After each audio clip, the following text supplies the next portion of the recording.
I think a lot of you are going to really miss Fortnite Season 3 when it is gone. And as you guys probably know, Fortnite Chapter 6 Season 4 is coming out in just 2 days on August 7th, and since Season 3 is ending along with it, now is the exact moment to give my full review of one of my favorite seasons of all time. Now don't get me wrong, I'm very hyped for Shock and Awesome, but I'm already starting to miss Season 3 as we speak. This is easily in my top 10 seasons of all time, and possibly even my top 5 or 3. I enjoy just about every aspect of this season with a few hitches along the way. It's really funny to me because during the summer, Fortnite went through another one of its slumps where everybody was saying that Fortnite was falling off, Fortnite was dying, it's just not interesting anymore. But this season actually held up really strong, and a lot more than most people give it credit for, and I think a lot of you are going to miss out on it. When people look back, I genuinely think that they'll be very nostalgic and realize that they wish they'd played more before it ended and not kind of given into this idea that, you know, oh, Fortnite is falling off, or it's just not fun, or, you know, my YouTubers are saying it's not fun or not pulling in views anymore, so I'm not gonna play it anymore either. And I think that is kind of what we're seeing with other seasons in Fortnite right now, especially like Wrecked, a season that was kind of hated, but this season in particular I think is gonna go down as one of the greats. And keep in mind, you guys, that I said that at the beginning of this season when I made my Season 3 could be peak video. Now before the season dropped, you guys, a lot of people, including me, were very curious, and I was a bit hesitant about this season in the slightest way. I was really curious to see how Epic would pull off another superhero style season. You know, we'd seen Chapter 1 Season 4, and even though that was kind of more based around like actors and people pretending to be superheroes, I still kind of count that as a superhero season. But we also had 2 Marvel seasons. One that was actually pretty recently, Chapter 5 Season 4, and then we also had Chapter 2 Season 4, which were obviously, you know, like I said, both Marvel seasons and based around superheroes. And then we got Chapter 6 Season 3, which is technically like the second proper like Fortnite original superhero season. But even though I was worried, and all of that went away as soon as the trailer dropped, because it was clear that Epic Games was delivering. Supernova Academy and Utopia City are 2 of the best designed POIs that they have ever made. They're sleek, futuristic, characterful, and like I've said in other previous videos, Fortnite Season 3 had an insane amount of character. It was great, very unique, has a lot of taste to it, I guess, if that makes any sense, and it feels a lot different from other seasons. The concept of the season in general, the theme, heroes that are training to battle the spirit realm and save Daigo from, you know, whatever is controlling him, felt really satisfying and felt like classic Fortnite, but I will talk about more of the lore later on.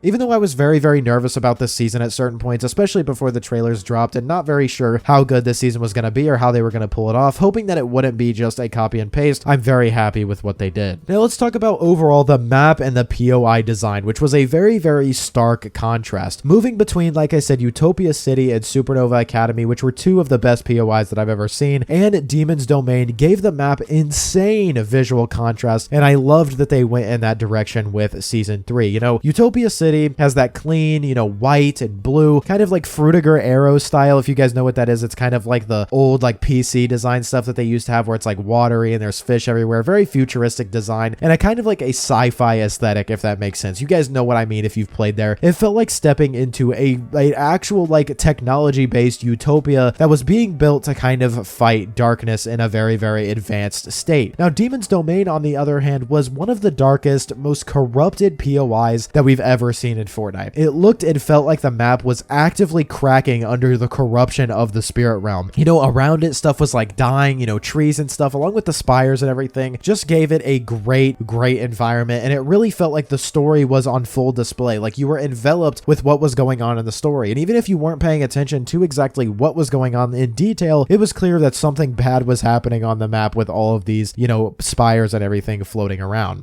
This kind of theme of light versus dark, like the academy versus, I guess, like the corruption or the wasteland of Demon's Domain, made the world feel really alive and made me a lot more invested, not just like random stuff that was thrown in for the sake of, you know, throwing it in because it's a brand new season. I love how they completely made the map themed around the story, and there was a story to be told behind each of these POIs, and I absolutely loved it. Guys, another thing that was great in this season was the weapons and mobility. It was so much innovation in this season. The mobility in particular was incredible. incredible. We had the core medallion, which is, this is something that I said in my previous videos when I was talking about what season 3 needed. I said that it needed medallions that were actually worth going after. I feel like in chapter 5, when medallions were introduced, medallions were absolutely worth going after just in general. Like, it was like, no doubt in my mind, if we find a medallion or there is one, we're going after it 100%. Slowly in chapter 6, over time, it's kind of felt like they're not really as worth going after anymore. But this season, I feel like, was very, very different. Specifically, the medallion that you got from Core on the floating island for the invisibility and the high jumps and everything was definitely worth going after, and I loved that very much. When I saw somebody had that, it actually made me reconsider going after them, which is what medallions are for. Additionally, the cube glide ability from the cube powers was very smooth and fun, something we also really haven't seen in Fortnite before, and I was excited to see that added when it was added. That was something pretty unique, and it kind of leaned into the theme of the characters, and that's something that I really liked too. You know, oftentimes in Fortnite, like seasons and in battle passes, we will see characters that are added to the battle pass, and that's all they are. They're just skins in the battle pass. We don't really see them involved in the story. We really don't see like weapons for them in the game. You know, every once in a while we might get a mythic or something, but this season had weapons and abilities for just about every character. You know, you had the synthwave base boost gloves that were for synthwave. You had the cube glide ability that was for the girl who was made out of, you know, the cubes and stuff, that was made out of 0 point energy or whatever. That stuff is really, really cool. The slow time revolvers for kill switch. I thought that that was really cool, how all of these characters had their own of individual abilities that were in the game. That was a really nice touch that I don't think a lot of people have brought up, and I really like how they connect the battle pass to the gameplay in that way.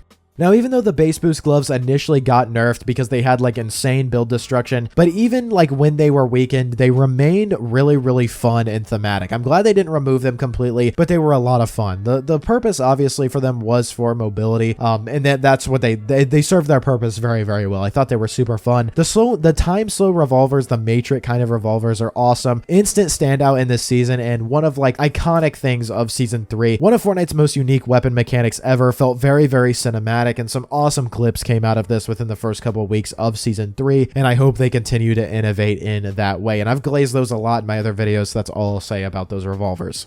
Additionally, and there's a lot more other stuff, but I'm just going to end it here with the Storm Beast pom-poms. They were absolutely wild. Turning into like that beast, you know, you have chaos with like strategy. There's so much chaos that comes along with that, though maybe too many per team. I think that they were very, very enjoyable and memorable. It was very frustrating when sometimes you'd be in a squad or a duo and their entire team would have, you know, the Storm Beast pom-poms, and they'd go after you at the same time. There's really not much you can do if you don't have the adequate mobility that you need to get away from them, but I thought they were very fun, and I hope Fortnite continues to do transformations like that, because it was something you could just find on the ground, and it was really, really cool and fun to use overall. One thing that I do want to bring up though is bots. Now, I felt more bots in season 3 than usual, and I don't know if this is just because I was playing at the wrong times, but it kind of, you know, put a little asterisk next to this season for me. It's a minor gripe, not anything like exponential or crazy, but bots do affect the pacing, and it affects, like, you know, my perception of a season in general. That's why I've been playing a lot more of the OG expert mode lately. Without having bots and not skill-based matchmaking, I think it is a lot more fun. It feels more like an authentic Fortnite experience with actual player skill overall. Hopefully next season we do see an expert mode for Battle Royale 2. OG was a lot of fun in this season, but that's not what we're here to talk about. It doesn't put a stain on this season, but it's something that I did want to bring up because there were some times where I was just really frustrated with the amount of bots in the games overall.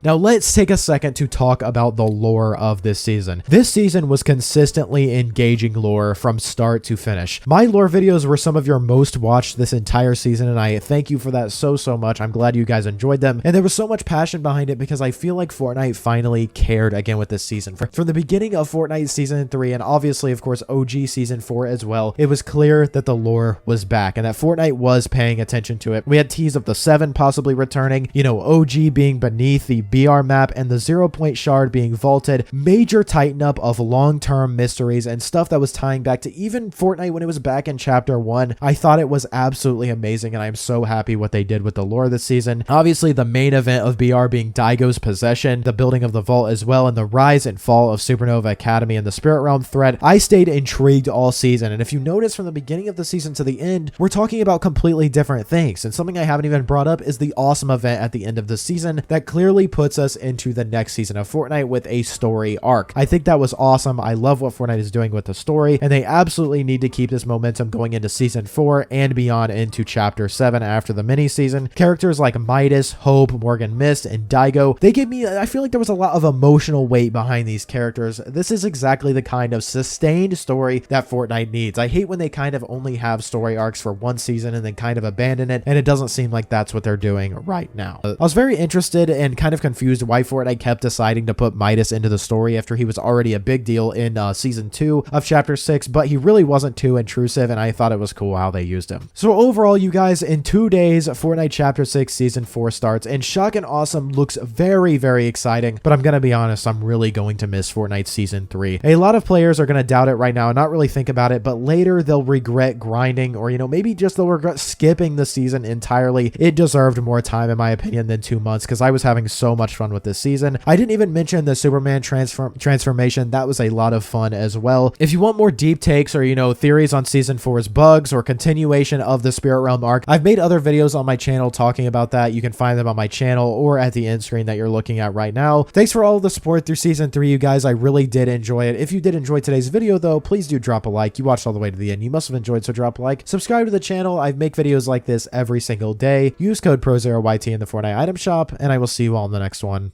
Peace.